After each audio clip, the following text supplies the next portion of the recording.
Kebakaran hebat melanda pabrik tisu PT Sun Paper Source di Desa Kembang Ringgit, Pungging, Mojokerto. Kebakaran membuat karyawan panik berhamburan keluar.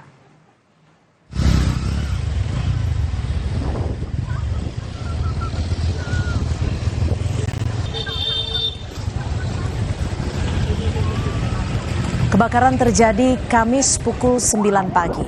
Saat itu pekerja sedang beraktivitas di dalam gudang produksi. Kebakaran menghanguskan 3 gudang penyimpanan bahan baku dan produksi tisu yang berada di samping pabrik. Belum diketahui secara pasti penyebab kebakaran, namun diduga penyebab kebakaran akibat korsleting listrik dari salah satu mesin produksi pabrik tisu saat memindahkan tisu.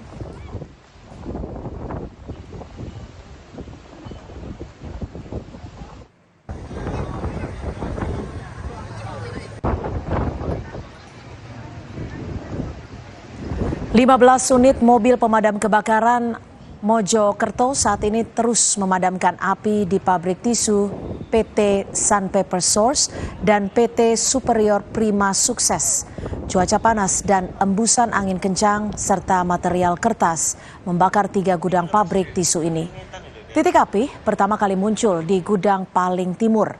Diduga kebakaran disebabkan salah satu alat berat memindah tisu dan mengalami korsleting listrik pada mesin hingga menimbulkan percikan api.